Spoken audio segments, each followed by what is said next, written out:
Madam کوئی estimated data ہے آپ کی؟ ظاہر ہے آپ کی ڈپارٹمنٹ بھی کام کر رہی ہے کہ کتنے ڈومیسٹک وائلنس کے کیسز رپورٹ ہوئے، کتنے ریپ، کیونکہ مختلف وقتوں پہ مختلف این جی اوز جو ہیں وہ بھی اپنے حساب سے نمبر ایک دے رہی ہوتی ہیں، جس میں آنر کلنگ، ڈومیسٹک وائلنس اور ریپ کیسز کی ایک بڑی تعداد ہوتی ہے۔ میں آپ کو ایک حوالہ دینا چاہتی ہوں، sustainable and social development organization, انہوں نے سندھ پولیس کا ڈیٹا کوٹ کیا ہے، اور جب ڈیٹا کے میں نمبر دیکھ رہی ہوں تو وہ بہت بڑا ہے، جس میں وائلنس اگینسٹ ویمن کے 700 سے زیادہ کیسز ہیں، اور ساتھ ہی ساتھ 500 سے زیادہ انہوں نے ان عورتوں کو بھی شامل کیا ہے جو کہ اغوا ہوئی ہیں۔ کیا یہ تشویشناک بات نہیں ہے کہ عورتیں اغوا بھی ہو رہی ہیں، خاص کر کے جہاں جو بڑے سینسٹیو علاقے ہیں سندھ کے، یہ بھی ہو رہا ہے اور وہاں پہ ہمارے ادارے اس چیز کو کنٹرول نہیں کر پا رہے ہیں؟ دیکھیں، ہمارے پاس ابھی ریسنٹلی یہ ڈیٹا جو ہے وہ ہمارے پاس بھی موجود ہے، ٹھیک ہے۔ ڈیٹا جو ہے ہر ڈپارٹمنٹ اپنا رکھتا ہے، تو ہمارے پاس بھی ڈیٹا ہے۔ جیسے آپ نے کہا کہ ریاست کیا کر رہی ہے، ڈپارٹمنٹ کیا، ہمارے پاس جب 7 جولائی کو جو لاڑکانہ میں بچی کے ساتھ جو ہوا ہے، 7 جولائی کو وہ اغوا ہوئی ہیں، اس کو 5 اگست کو جو ہے وہ ریکور کیا ہے۔ ابھی جو یہ ریسنٹ معاملہ ابھی جو دعا والا معاملہ ریسنٹلی جو ہوا ہے وہ 7 جولائی کو تھا، اور جو مجرم تھے وہ 3 پکڑے گئے ہیں، اور وہ پولیس کی کسٹڈی میں ہیں، وہ پولیس کے پاس ہیں۔ اب پولیس ان سے انکوائری کرے گی۔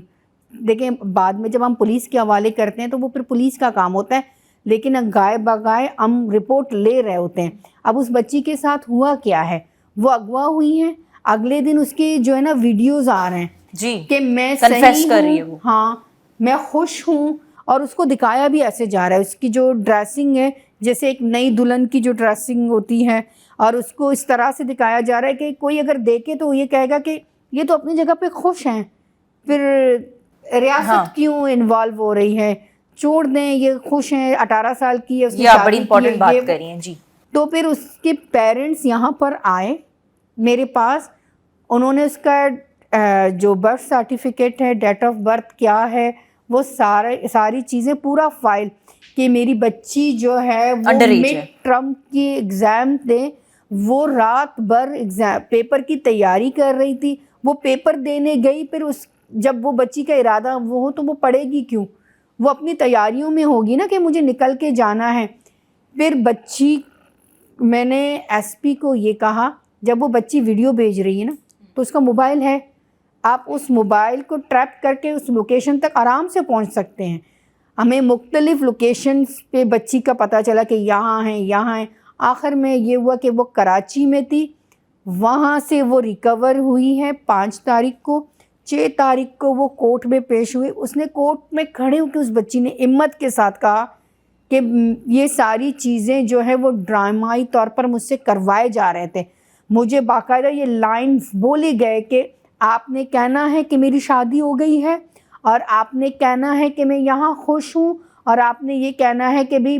اور میں اپنے گھر پہ، اپنے پیرنٹس کے گھر پہ میرے ساتھ فلاں بندہ نے جو مس یوز کیا، جو اس کا میرے ساتھ ان ٹچ تھا، میں اس سے تنگ آ کے نکلی ہوں۔ ایسا کچھ بھی نہیں تھا۔ آپ سوچو کتنا بڑا ایک ڈرامہ کریٹ کیا گیا تھا۔ اب وہ بچی ظاہری بات ہے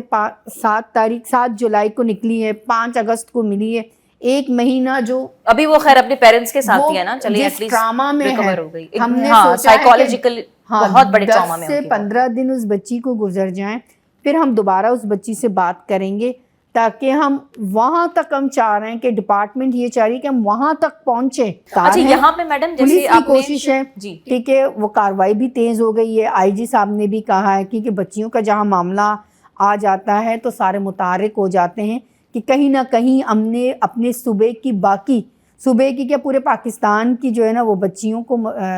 ریکوائر کرنا ہے۔ اور دیکھیں فوری طور پہ ٹھیک ہے، ہاں، ایک جو گروہ ہے وہ جو ہے نا یہ کرائم کر رہا ہے، کسی نہ کسی طرح یہ 3 بندے ہمارے پاس جو پکڑے گئے ہیں، ہماری کوشش یہ ہوگی کہ ہم وہ مزید وہاں تک جائیں جہاں سے یہ کہانی شروع ہوئی ہے، مجرموں تک پہنچ سکے۔